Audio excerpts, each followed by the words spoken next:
हम सबकी ब्रेन में कहानी है, मेरे बारे में, आपके बारे में, इस दुनिया के बारे में, जो हम जानते हैं उसके बारे में भी, जो हम नहीं जानते उसके बारे में भी। इसको ऐसे समझो कि एक मूवी चल रही है, उस मूवी में आप एक कैरेक्टर, जो भी कुछ है उस कैरेक्टर के आसपास में, उस कैरेक्टर ने खुद चूज नहीं किया है। यानी आपने चूज नहीं किया कि आपके माँ बाप कौन हो, आप किस जगह पर पैदा हो, किस स्कूल में आपका एडमिशन होगा, उस स्कूल में कैसे बच्चे मिलेंगे, कैसे टीचर्स मिलेंगे, ये सब आपने चूज किया क्या? ये तो सब अपने आप हुआ ना, एक एनवायरमेंट मिल गया, उस एनवायरमेंट की वजह से आप वैसे ही बनते चले गए। जैसे मैंने एक एग्जांपल दिया था एक सेशन में आज से बहुत साल पहले, जैसे एक माँ है, उसके 2 बच्चे हैं, मान लो जुड़वा है, एक यहां पर बड़ा हुआ, एक बाहर किसी कंट्री में बड़ा हुआ, क्या दोनों बिल्कुल सेम होंगे या बिल्कुल अलग होंगे 20 साल बाद? तो क्या हमारा जो एनवायरमेंट है, क्या हमारी जो सोसाइटी है, वो हमें बनाती है या हम उसको बनाते हैं? पहले वो हमें बनाती है, फिर हम उसको बनाते हैं। तो अब आपकी जो कहानी है वो आपको एक गलतफहमी हो रही है कि ये आपने बनाई है। नहीं, वो बन गई है depending upon your family background, your friend circle, your relationships, everything. उस कहानी में आप कैद हैं। तो अब उस कहानी में से कैसे बाहर निकले अगर आप कैद हो? ये एक ऐसी कैद है, यानी एक ऐसी जेल है जो इमेजिनरी है। जिस दिन आपको ये समझ आ गया कि ये जेल इमेजिनरी है, उस दिन उस जेल से बाहर निकलने की चाबी आपके हाथ में है।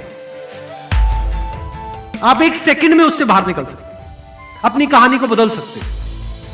अभी आप एक कैरेक्टर हो एक मूवी के अंदर, जो कैरेक्टर हेल्पलेस है, जिसको समझ नहीं आ रहा मैं क्या करूं लाइफ, जो ब्लेम कर रहा है अपने आसपास में सबको। पर जैसे ही आपको मेरी बात समझ आ जाती है कि कहानी झूठ है जो आपकी ब्रेन में बैठी हुई है, क्योंकि जरूरी नहीं है आपके साथ में पास्ट में जो भी कुछ हुआ वैसा ही आपके साथ फ्यूचर में होने वाला है। अगर आप अपने इंसान होने की सबसे बड़ी कैपेबिलिटी को यूज करो तो वो कैपेबिलिटी क्या है? वो ये है कि आप इस कहानी में, इस मूवी में, जिसको लाइफ बोलते हैं, कोई कैरेक्टर नहीं हो, क्रिएटर हो। You are the creator of the story and you can change this story at your own wish whenever you want to, in a flash. बदल दो।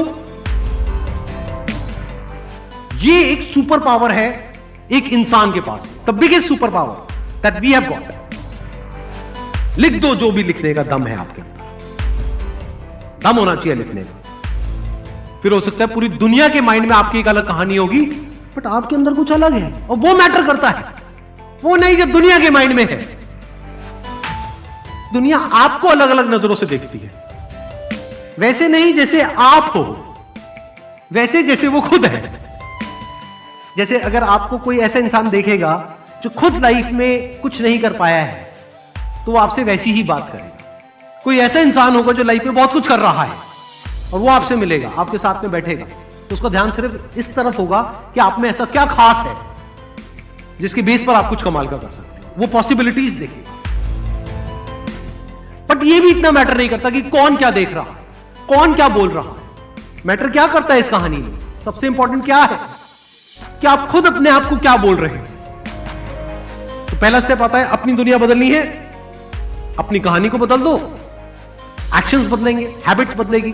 कोई मैटर नहीं करता ये कहानी कितने टाइम से आपके माइंड में घूम रही है। 1 महीने से घूम रही है, 1 साल से घूम रही है, 10 साल से घूम रही है, क्या फर्क पड़ता है? बैठो अकेले में 10 मिनट के लिए और अपने आप को बोलो enough is enough, I get out of it. तो अब यहां पर क्या आया? Action. Take action, take a decision, and the moment you take a decision, आपकी लाइफ एक अलग डायरेक्शन में भागेगी। एक decision, you just one decision away from a completely different life. Is it not a fact? क्या हम हर कदम पे अपनी जिंदगी में, चाहे किसी भी फेज में हो, क्या हम सिर्फ एक डिसीजन दूर नहीं होते हैं एक पूरी अलग जिंदगी से? किसी के साथ जुड़ने का डिसीजन, किसी को छोड़ने का डिसीजन, कुछ करने का डिसीजन, कुछ नहीं करने का डिसीजन। और हम डिसीजंस नहीं लेते हैं, क्यों? क्योंकि डरते हैं। We are all afraid. तो अपनी कहानी में हम कॉम्प्रोमाइज कर लेते हैं। तो अब आप क्या बन गए? कैरेक्टर बन गए एक मूवी के, जिसमें कंट्रोल आपके हाथ में नहीं है। वो कैरेक्टर क्या करेगा, कब उठेगा, कब सोएगा, सब कुछ कोई और डिसाइड करे, ये दुनिया डिसाइड करेगी। यानी ये जो साइकोलॉजिकल लेवल पे कहानियां चल रही है, अगर इसको आपने खुद नैरेट नहीं किया, खुद क्रिएट नहीं किया, तो आप एक कैरेक्टर बन करके रह जाओगे, जैसे 99.99% लोग बन करके रहते हैं, ऐसे जीते हैं, ऐसे मरते हैं। क्रिएटर का मतलब क्या होता है कि ऐसा कुछ भी नहीं है इस दुनिया में जो आपके लिए पॉसिबल नहीं है अगर आप एक क्रिएटर हो तो। You can create any kind of